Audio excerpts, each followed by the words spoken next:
ആദ്യം professor Joseph ആൻ്റണിയിലേക്ക്, ഒരു തലത്തിൽ ട്രംപിനെ വിശ്വസിക്കാനാകുമോ എന്ന ചോദ്യം ആദ്യഘട്ടത്തിൽ തന്നെ ഉയർന്നിരുന്നതാണ്.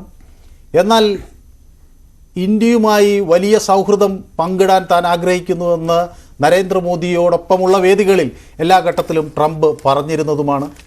എന്നാൽ ഇപ്പോൾ കാര്യങ്ങൾ കൂടുതൽ സങ്കീർണമാകുന്നു എന്ന സംശയത്തിന് എന്തെങ്കിലും അടിസ്ഥാനമുണ്ടോ?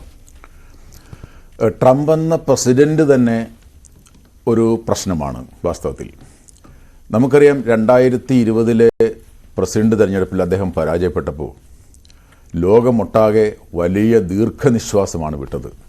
കാരണം അദ്ദേഹത്തിൻ്റെ സഖ്യകക്ഷികളും അമേരിക്കയിലെ നല്ലൊരു വിഭാഗം ജനങ്ങളും അദ്ദേഹത്തിൻ്റെ ഭരണത്തിലുള്ള അസംതൃപ്തി ആഭ്യന്തരമായി രേഖപ്പെടുത്തി. അതുപോലെ തന്നെ സഖ്യകക്ഷികൾ, നാറ്റോ സഖ്യകക്ഷികൾ, യൂറോപ്യൻ യൂണിയൻ എന്ന് പറയുന്ന രാജ്യങ്ങൾ, ഇവരെല്ലാം വളരെയധികം ഭയപ്പാടോടെ കണ്ടിരുന്ന ഒരു വ്യക്തി അധികാരത്തിൽ നിന്ന് പുറത്തു പോകുന്നല്ലോ എന്ന ആശ്വാസമായിരുന്നു അന്നുണ്ടായിരുന്നത്.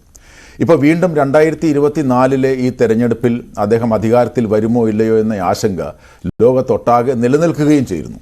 എന്നാൽ നമുക്കറിയാം, ജനാധിപത്യ വ്യവസ്ഥയിൽ ജനങ്ങളാണ് പരമാധികാരികൾ. അദ്ദേഹത്തിന് എല്ലാവിധ പിന്തുണയോടും കൂടിയിട്ട് അമേരിക്കയിൽ അദ്ദേഹത്തെ അധികാരത്തിലേക്ക് കൊണ്ടുവന്നു.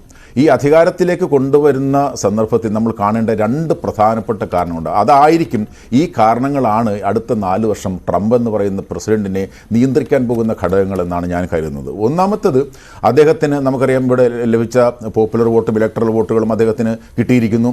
അദ്ദേഹത്തിൻ്റെ പാർട്ടിയിൽ, റിപ്പബ്ലിക്കൻ പാർട്ടിയിൽ അദ്ദേഹത്തിൻ്റെ അപ്രമാദിത്വം, അദ്ദേഹം സമ്പൂർണ്ണമായ നിയന്ത്രണം ആ പാർട്ടിക്കുള്ളിൽ നേടിയിരിക്കുന്നു. തെരഞ്ഞെടുപ്പിലൂടെ അമേരിക്കൻ പാർലമെൻറ്റിൻ്റെ 2 സഭകളിലും റിപ്പബ്ലിക്കൻ പാർട്ടിക്ക് ഭൂരിപക്ഷം കിട്ടിയിരിക്കുന്നു. അദ്ദേഹം നിയമിച്ചിരിക്കുന്ന അദ്ദേഹത്തിൻ്റെ സെക്രട്ടറിമാരായിട്ടുള്ളവരെല്ലാം ട്രംപിൻ്റെ അതേ പ്രത്യയശാസ്ത്രം യാതൊരുവിധ വിമർശനങ്ങളും കൂടാതെ പിന്തുടരുന്നവരാണ്. എന്ന് പറഞ്ഞാൽ ഭരണത്തിലും പാർട്ടിയിലും സുപ്രീം കോടതിയിൽ നമുക്കറിയാം അദ്ദേഹത്തിൻ്റെ റിപ്പബ്ലിക്കൻ പാർട്ടിയോട് അനുഭാവം പുലർത്തുന്ന ജഡ്ജിമാർ 9-ൽ 6 അങ്ങനെയുള്ളവരാണ്. അപ്പോൾ എന്ന് പറഞ്ഞാൽ അദ്ദേഹം എന്താഗ്രഹിക്കുന്നുവോ അത് ദേശീയ തലത്തിലോ അന്തർദേശീയ തലത്തിലോ നടത്തിയെടുക്കാൻ കഴിയുന്ന ആഭ്യന്തര സാഹചര്യം അമേരിക്കയിൽ നിൽക്കുന്നു എന്നുള്ളതാണ് ഒന്നാമത്തെ കാര്യം. രണ്ടാമതുള്ളത്, അദ്ദേഹം എന്ത് തരത്തിലുള്ള പ്രസിഡന്റ്. നമുക്ക് ഈ അമേരിക്കയിൽ നിലനിൽക്കുന്ന ഭരണാധികാരികളെ വാസ്തവത്തിൽ 2ആയിട്ട് തിരിക്കാം. ഒന്ന്, ഇൻസ്റ്റിറ്റ്യൂഷണൽ പ്രസിഡൻസ് എന്നാണ് പറയുന്നത്. അതായത് നിലനിൽക്കുന്ന അന്തർദേശീയ വ്യവസ്ഥകളെ അവർ പറയുന്നത് പോലെ ഒരു റൂൾ ബേസ്ഡ് വേൾഡ് ഓർഡർ എന്ന് പറയുന്ന, അതായത് നിയമാനുസൃതമായ ക്രമത്തിലൂടെ മുന്നോട്ട്, അതായത് അമേരിക്ക സൃഷ്ടിച്ച റൂൾ ബേസ്ഡ് വേൾഡ് ഓർഡർ, അത്തരം വേൾഡ് ഓർഡറിൻ്റെ ഭാഗമായി നിൽക്കുന്ന, അമേരിക്കൻ ഭരണവ്യവസ്ഥയുടെ ഭാഗമായി നിൽക്കുന്ന പ്രസിഡന്റുമാരാണ് അമേരിക്കയിൽ ഉണ്ടായിട്ടുള്ളവർ അധികവും. എന്നാൽ അതിനെതിരെ, അതായത് ഇൻസ്റ്റിറ്റ്യൂഷണൽ അല്ലാതെ ഒരു ട്രാൻസാക്ഷണലിസ്റ്റ് പ്രസിഡന്റാണ് ട്രംപ്. എന്ന് പറഞ്ഞാൽ അമേരിക്കയുടെ താല്പര്യങ്ങൾക്ക് മാത്രം മുൻഗണന നൽകുന്ന, മറ്റുള്ളവരുടെ താല്പര്യങ്ങൾക്ക് ഒരു പരിഗണനയും നൽകാത്ത തരത്തിലുള്ള ഒരു പ്രസിഡന്റാണ് ട്രംപ് എന്ന് നമുക്ക് മനസ്സിലാക്കേണ്ടതുണ്ട്. അപ്പോൾ അങ്ങനെയുള്ളൊരു പ്രസിഡന്റ്, അതിന് പുറമെ അൺപ്രഡിക്റ്റബിൾ കൂടിയാണ്. അദ്ദേഹം നാളെ എന്ത് ചെയ്യും എന്ന് ആർക്കും ഒന്നും പറയാൻ കഴിയാത്ത തരത്തിലുള്ളൊരു ഒരാൾ കൂടിയാണ്. അപ്പോൾ അങ്ങനെയുള്ള ഒരാൾ പ്രസിഡന്റ് ആകുമ്പോൾ ഉണ്ടാകാവുന്ന ആശങ്കകളാണ് ലോകത്തൊട്ടാകെ ഇപ്പോൾ നിലനിൽക്കുന്നത്. അദ്ദേഹം തന്നെ പറയുന്നുണ്ട്, I am a unifier, I am a peacemaker എന്നാണ് പറയുന്നത്. ഞാനൊരു എല്ലാവരെയും ഒരുമിപ്പിക്കുന്നയാളും ഞാൻ സമാധാനം കൊണ്ടുവരുന്ന ആളും എന്നാണ് പറയുന്നത്. വാസ്തവത്തിൽ അദ്ദേഹത്തിൻ്റെ മുൻകാല പ്രവൃത്തികളും ഇപ്പോൾ ചെയ്യാൻ തുടങ്ങുന്ന പ്രവൃത്തികളും വെച്ച് നോക്കുമ്പോൾ നമുക്ക് മനസ്സിലാകുന്ന ഒരു കാര്യം, അദ്ദേഹം യൂണിഫയറുമല്ല, പീസ് മേക്കറുമല്ല, അദ്ദേഹം ഒരു ഡിവൈഡറും ഡിസ്റപ്റ്ററുമാണ്.